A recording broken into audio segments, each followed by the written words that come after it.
Welcome to the inside of the bird park. I haven't been talking into the camera that much since I got in here because I switched over to a telephoto lens. And with a telephoto lens, I can't hold it and get myself in frame.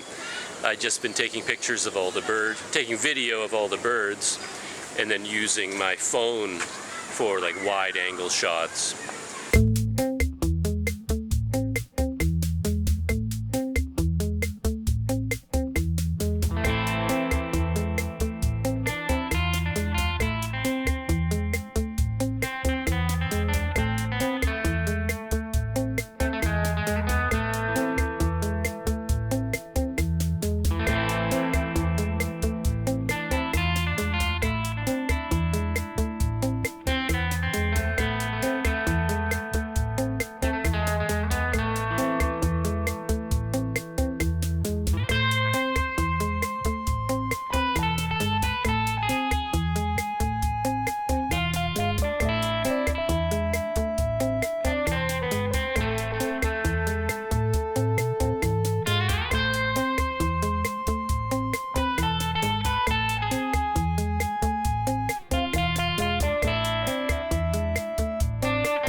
I planned ahead a little bit on this trip, so I made sure that I got to certain areas for the feeding time, and that was really quite something. They fed a whole bunch of these huge birds over there. I'll have to look up the name of them, and I got there just in time for the feeding.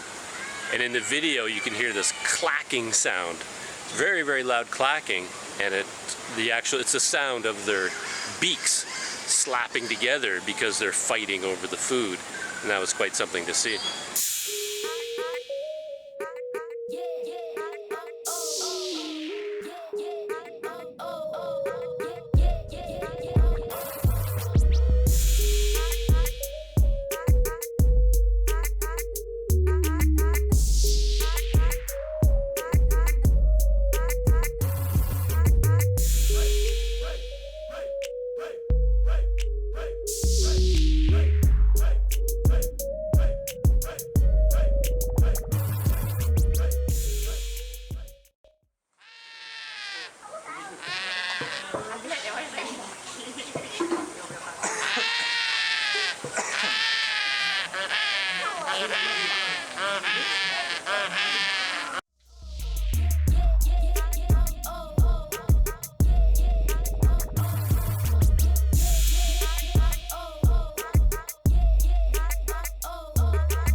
I'm currently in the hornbill section, and they have a feeding of the hornbills at 11:30, which is like 5 minutes from now.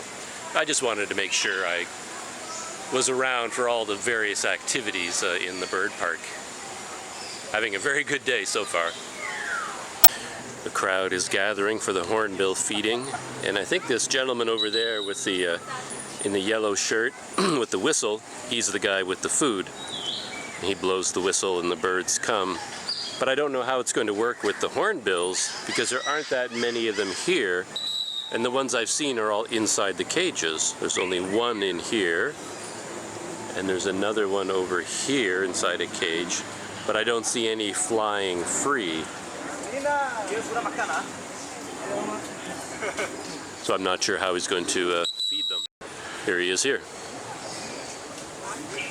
using his whistle to call the birds, but I don't know what birds he's calling.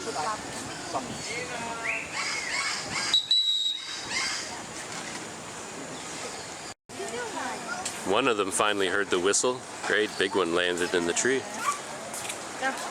So they do have free flying hornbills as well. Now we are going to feed our hornbill. Okay, for your information, inside this case is the Great Hornbill, and outside is the rhinoceros hornbill. There are two different species of hornbill. That's why we need to keep them separate. If not, they will fight each other. And for hornbill, you guys can identify their gender by look at their color of eyes. Okay, for male, they have red eyes. So this one is a male. And for the female, they have white eyes. Same like the rhinoceros hornbill, white eyes. Okay, hornbill, they are omnivores. Okay, over here, what we feed our hornbill, we feed with papaya. Papaya, banana, and also with meat.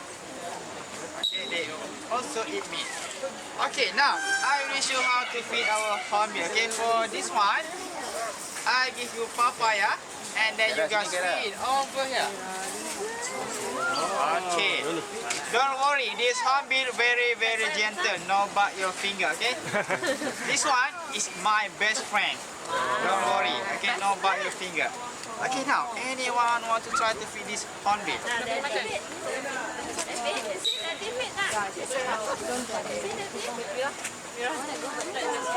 Oh, okay.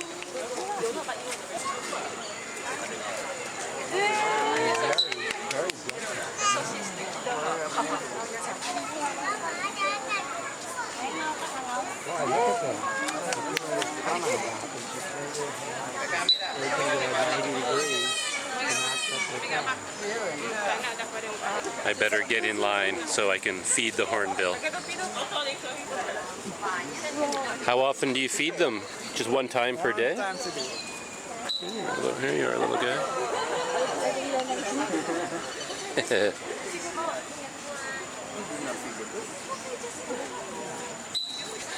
Now I have sticky hornbill fingers.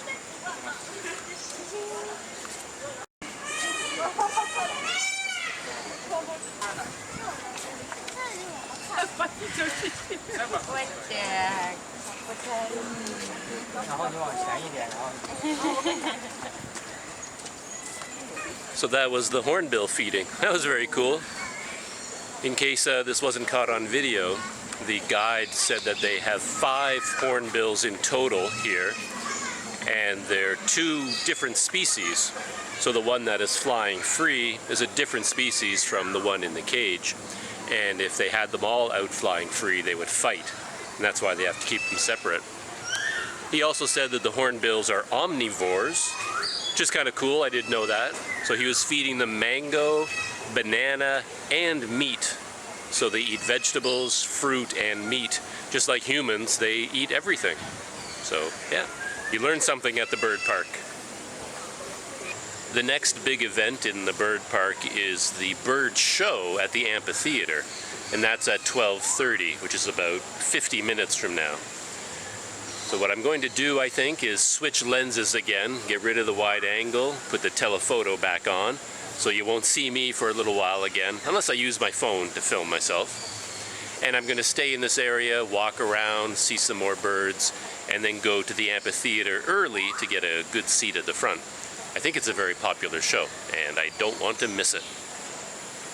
This is one of the towers holding up the massive net, and it requires an equally massive tower, as you can see. It goes up and up and up and up. There's no end to it. There it is, the top. So in terms of technology, I've switched up my game here. This is my camera with a telephoto lens, and now I have my phone mounted on some kind of a hand grip. I can't see myself on the phone because I'm using the main camera, but perhaps I'm in frame. I don't know. You just never know what's going on.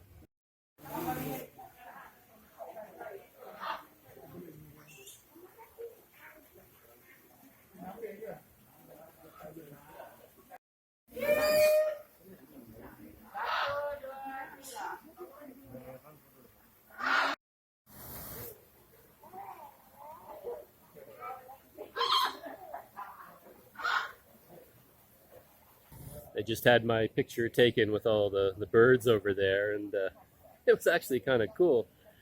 They're much heavier than you would think when they're on, on your arms. You could really feel the weight of them on both my arms. So yeah, that was fun. That was worth doing.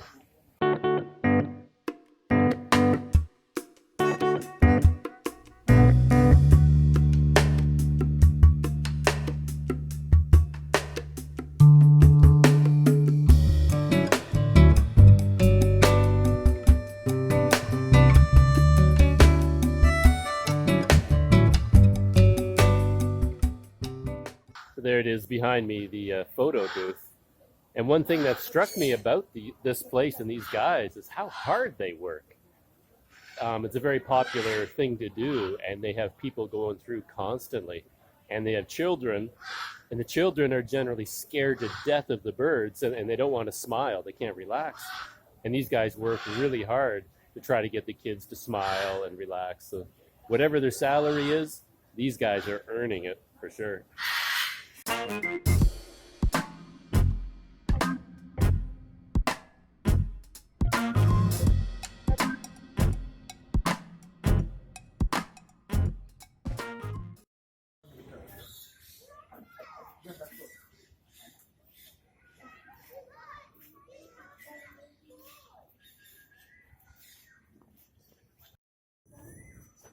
Oh, there, little guy.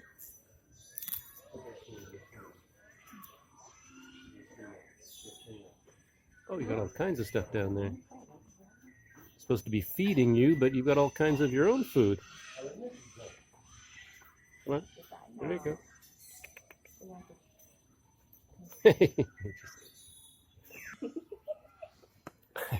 Ouch. Got my finger.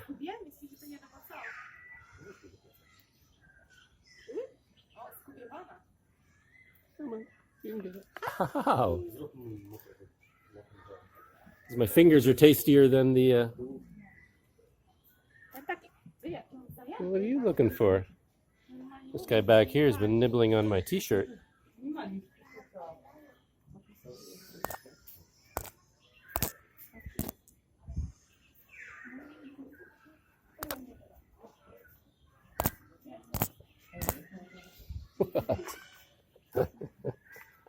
He's got some food for you. That's better.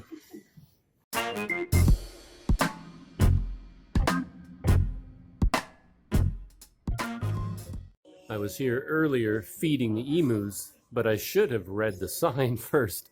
That's a good lesson. Always read the signs. They've got steps here. Hold the stalks tightly, show it to the birds. Birds only eat the leaves and then toss the stalks into the enclosure. I didn't know that, so I was holding out stalks without any leaves on them. And the birds aren't interested in that. They just snatch it and then toss it on the ground. And they try to take my fingers along with it. And this is the Amphitheater at the bird park. The show is in about 20 minutes or so. So I'm going to head in there and sit down and relax until the show starts. Sounds like the stars of the show are impatient to get it started.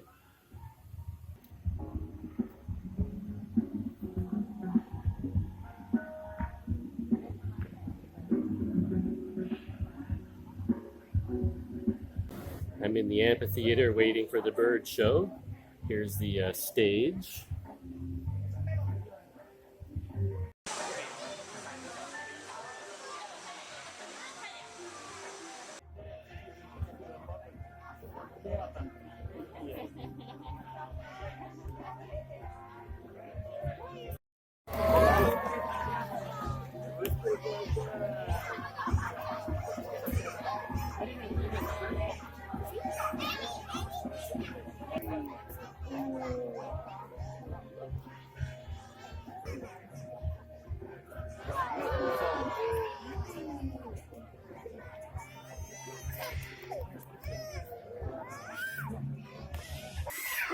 Hello everyone!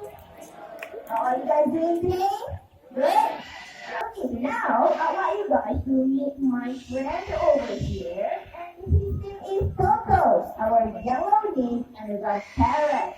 Alright, now Coco, we have something to say to the audience, Coco. Hello? Alright, so just say hello. Alright, now Coco, what about the kids, Coco? Can you say happy hello to them? Alright, so we're excited to see the kids. Okay, now what is it, boy? What is it, drink? W, E, L, C, O, N, E. Rock out! Okay, that's great. Yeah, are you ready, Greg? Are you good? Okay, here we are. Is ready at 1 and 1, 2, 3, 4, and 5. Good job. Let's do one more time, alright? Jump to the next ring. Ready, ring? Ready, and go. 1, 2, 3, 4, and 5. Now, woo, ring. Well done, Mr. Ring. Put your hands together, everyone. Good job, ring. All right. On the count of 3, I want you guys to start Popeye's name 3 times. 1, 2, and 3. Popeye, Popeye, Popeye. Now, one more time. Ready? On the count of 3. 1, 2, and 3. Popeye, Popeye, Popeye. One last into Popeye. 1, 2, and 3. Ringo, Ringo, Ringo. That was great, Mr. Ringo. Well done. Get set and go.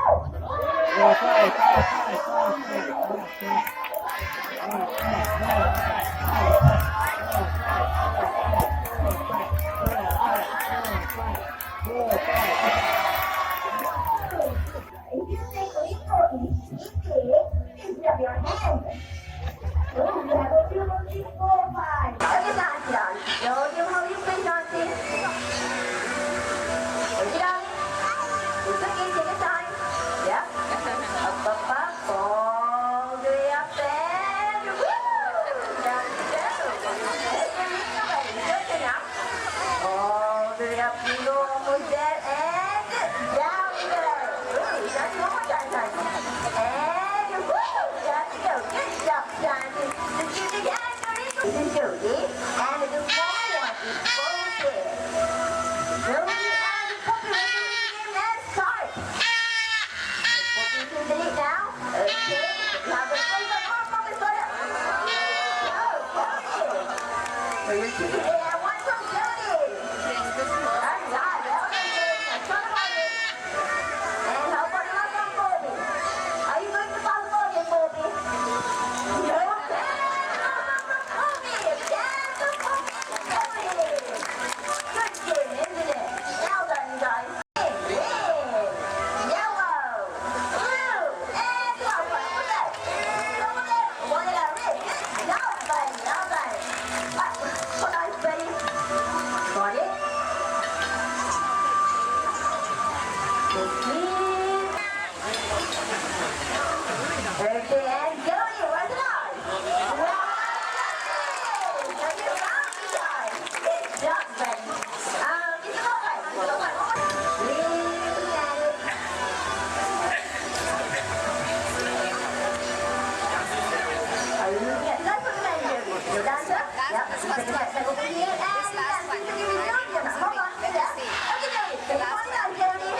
Thought the show was over, but all the birds have to go back to the beginning, take their initial positions. The duck parade.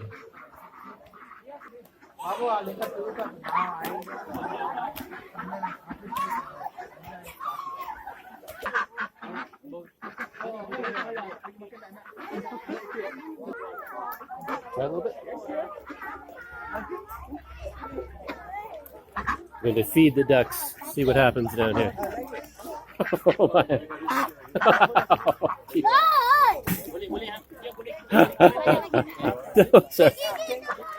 Those are hungry ducks. They just about took my fingers with them.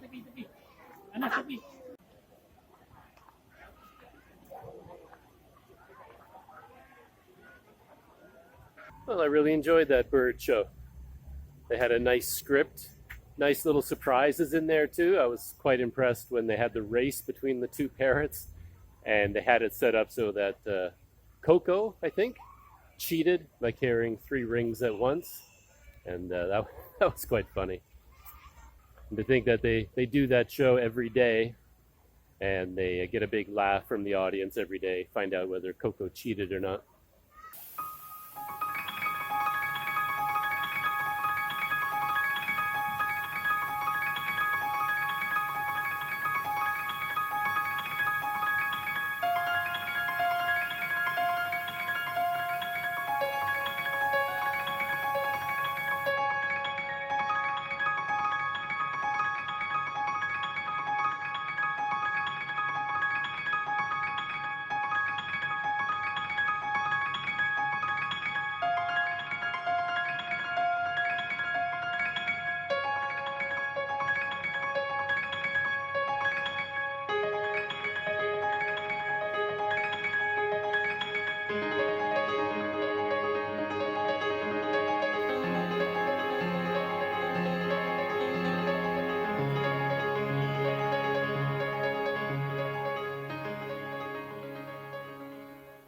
Like the peacock is kind of territorial. It doesn't want to let anybody pass on the trail. He's blocking the way.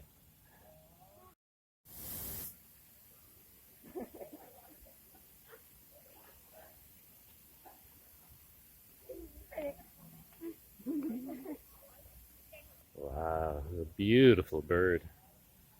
Look at that. I don't know if it shows up on this image, but the colors around its, the very base near its body are just a brilliant blue.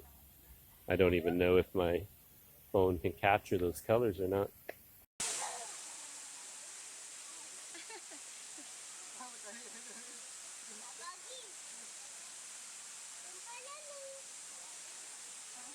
This area is called the Waterfall Aviary, by the way.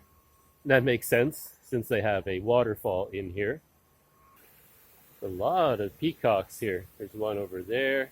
There was one guarding the path up above. And I see one more guarding this path over here.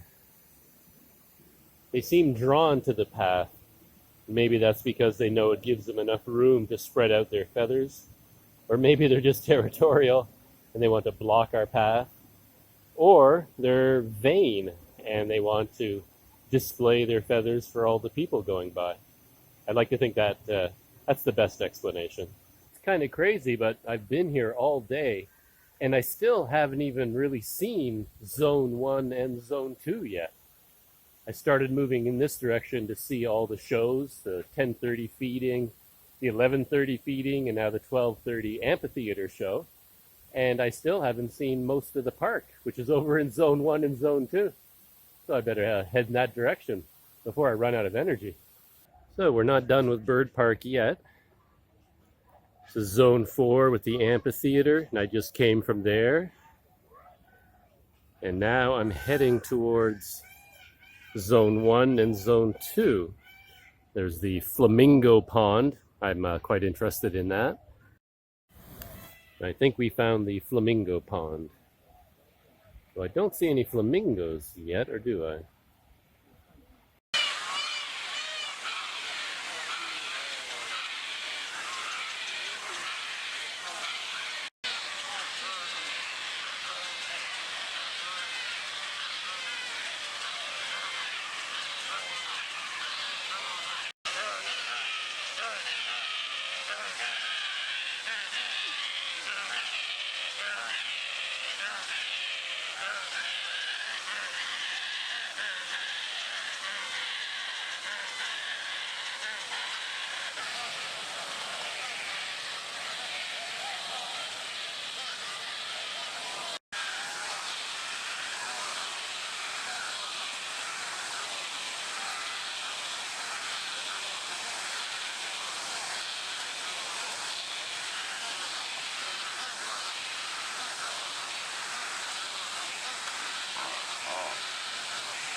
One bird seems to be missing, the scarlet ibis. I do remember on my last visit here a long time ago, I was really impressed with the scarlet ibis, and there were dozens, if not hundreds of them here. And they seem to cluster around this waterway. There was like a creek here, but all the water seems to be gone. I don't know why that is. There's no water flowing down this river right now, and the waterfalls were dry. And I only saw one scarlet ibis.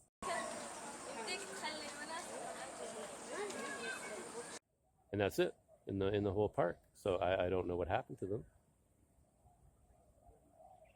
Don't know.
It's 4 o'clock in the afternoon now, and I've been in the bird park about 7 hours, believe it or not.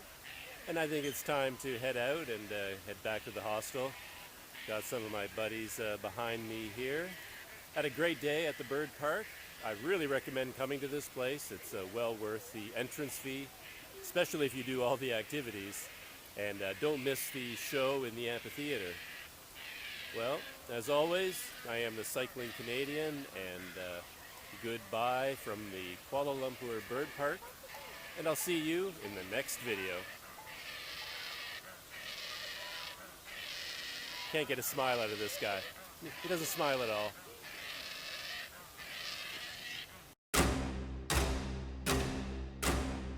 The bonus question for the last video was about birds. What is the national bird of Malaysia? Answer: the national bird of Malaysia is the rhinoceros hornbill. There are 54 species of hornbills in the world, and 10 of them live in Malaysia. Another interesting fact about them is that the females build their nests inside the trunk of a tree. They block the entrance with clay and leave just a tiny little hole so their mate can come and bring food to them and just put it right through that tiny little hole with their long beaks. There are lots of other amazing facts about hornbills, but I'll let you go find out the other ones yourself. Bonus question for this video. The KL Bird Park has 200 species of birds. Out of all those species, which bird lives the longest? Put your answer in the comments below. I'll give what I think is the right answer at the end of the next video.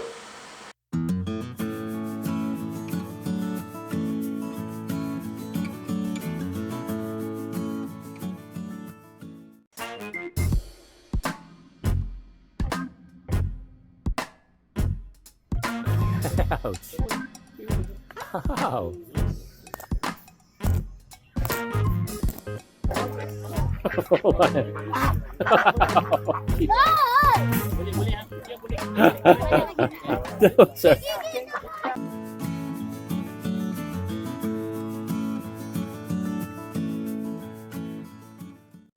Travel tip 15. Large tourist attractions often inflate the prices of their food and drinks. And it makes sense. After all, you're a captive audience. If you're thirsty and you need some water, you have to buy it from them. Unfortunately, a lot of these places inflate their prices a lot. A bottle of water that might cost $1 outside the park could cost $5 or even $8 inside. Therefore, it's a good idea to bring your own water and save some money. And if there isn't enough room in your bag for a big rounded water bottle like this, consider bringing a flat plastic reusable water bag like this. It's much smaller and lighter, and when it's empty, it folds really flat and compact, like this. When it's packed flat like this, it can even slip inside your pocket.